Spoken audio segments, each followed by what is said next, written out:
Good morning. യോഹന്നാൻ സിമ്മിയാണ് കേട്ടോ. ഇന്ന് നമ്മൾ ഒരു വെയ്റ്റ് ഗെയിൻ സ്മൂത്തിയാണ് ചെയ്യുന്നത്. വെയ്റ്റ് കൂട്ടാൻ വേണ്ടി ഒരു ഹെൽത്തി ഡ്രിങ്ക്. അതിനുവേണ്ടി ഞാൻ കലോറി റിച്ച് ആയിട്ടുള്ള സീഡ്സും നട്ട്സും ആണ് എടുത്തിരിക്കുന്നത്. 3 tablespoon oats, 1 teaspoon flax seed, 1 teaspoon sunflower seed, 1 teaspoon chia seeds, 4 walnut, 1 teaspoon pumpkin seed, 1 teaspoon peanut, 1 teaspoon cashew nuts. ഇതിൻ്റെ നട്ട്സും സീഡ്സും നമ്മുടെ ടേസ്റ്റിനനുസരിച്ച് മാറ്റാം കേട്ടോ. ഇത്രയും ശ്രദ്ധിച്ചാൽ മതി, കലോറി റിച്ച് ആയിരിക്കണമെന്നേ ഉള്ളൂ. പിന്നെ ഞാൻ എടുത്തിരിക്കുന്നത് ഒരു ഫുൾ ക്രീം ആയിട്ടുള്ള പാല്. തടി കൂട്ടാനായതുകൊണ്ട് നമ്മൾ പാലിൽ തന്നെ ഓട്സ് സോക്ക് ചെയ്ത് വെക്കണം, ആ സീഡ്സും നട്ട്സും എല്ലാം. ഫുൾ ഫാറ്റായിട്ട് അല്ലെങ്കിൽ ഫുൾ ക്രീം ആയിട്ടുള്ള പാല് തന്നെ എടുക്കാൻ നമ്മൾ ശ്രദ്ധിക്കണം.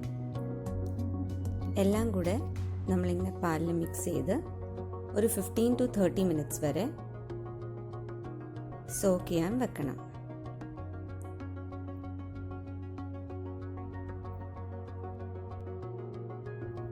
പിന്നെ ഞാൻ എടുത്തിരിക്കുന്നത് ഒരു പഴം, ഒരു ആപ്പിൾ. പഴം നമുക്ക് ഏത്തപ്പഴം എടുക്കാം, ചെറുപഴം എടുക്കാം, കപ്പപ്പഴം എടുക്കാം. തടി കൂട്ടാനായതുകൊണ്ട് പഴം മാൻഡേറ്ററി ആണ്. പിന്നെ ഒരു എക്സ്ട്രാ ഫ്രൂട്ട് ഞാൻ എടുത്തിരിക്കുന്നതേ ഉള്ളൂ. ആപ്പിൾ എടുക്കാം. ആപ്പിളിന് പകരം വേണമെങ്കിൽ നിങ്ങൾക്ക് അവക്കാഡോ വെച്ച് റീപ്ലേസ് ചെയ്യാം.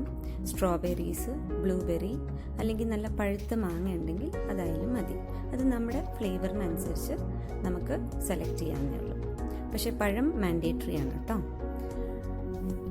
ആപ്പിളിൻ്റെ സ്കിന്നെല്ലാം കളഞ്ഞ് നല്ല സ്മോൾ പീസസ് ആക്കി ഇതുപോലെ ഞാൻ കട്ട് ചെയ്തിട്ടുണ്ട്.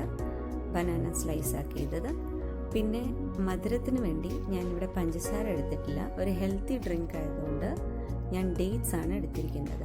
കുരുവൊക്കെ കളഞ്ഞ് ഒരു 6 ഡേറ്റ്സും 6 ആൽമണ്ട്, 6 ബദാം ഞാൻ ഓവർനൈറ്റ് വെള്ളത്തിൽ സോക്ക് ചെയ്ത് വെച്ച് തൊലിയൊന്നും കളയാണ്ട് നന്നായിട്ട് വാഷ് ചെയ്തെടുത്ത ബദാമാണ്.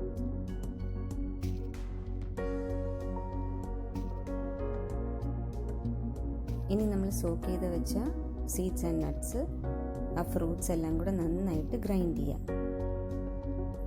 ഗ്രൈൻഡ് ചെയ്ത ശേഷം ഇതുപോലെ നല്ല സ്മൂത്ത് കൺസിസ്റ്റൻസിയിൽ കിട്ടും. ഇതിനകത്ത് ഞാൻ 1.5 ഗ്ലാസ് പാലാണ് കേട്ടോ എടുത്തിരിക്കുന്നത്.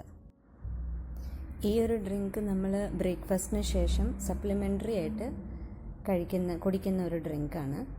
നമ്മൾ ഇപ്പം ഒരാഴ്ച കൊണ്ട് തന്നെ തടി വെക്കണമെന്നുണ്ടെങ്കിൽ ഒരു ദിവസം 2 നേരം വെച്ച് കഴിച്ചാൽ മതി. രാവിലെ ബ്രേക്ക്ഫാസ്റ്റിന് ശേഷം ഈവനിങ് ഒരു സ്നാക്കായിട്ടും ഇത് കഴിക്കാവുന്നതാണ്. ഇത് കഴിച്ചു കഴിഞ്ഞാൽ തന്നെ വയറ് നന്നായിട്ട് ഫില്ലായിട്ടിരിക്കും. രാവിലെ ബ്രേക്ക്ഫാസ്റ്റിന് ശേഷമൊക്കെ കഴിക്കുകയാണെങ്കിൽ ഒരു 1 മണി വരെ വയറൊക്കെ നല്ല ഫുള്ളായിരിക്കും. അതുപോലെ കലോറി റിച്ച് ആയിട്ടുള്ളൊരു സ്മൂത്തിയാണിത്. ഇതെല്ലാവരും ട്രൈ ചെയ്യുക. ഞാൻ എടുത്ത ക്വാണ്ടിറ്റിക്ക് എനിക്ക് 2 ഗ്ലാസ്സാണ് ഈ ഡ്രിങ്ക് കിട്ടിയിട്ടുള്ളത്. നിങ്ങൾക്കിപ്പോൾ 1 ഗ്ലാസ് വേണമെങ്കിൽ അതിൻ്റെ പകുതി എടുത്താൽ മതി. നട്ട്സും സീഡ്സും അതുപോലെ എടുക്കുക. ഫ്രൂട്ട് അല്ലെങ്കിൽ പാലിൻ്റെ അളവ് കുറച്ചാൽ മതി. അപ്പോൾ ഇതെല്ലാവരും ട്രൈ ചെയ്യുക. And thank you for watching.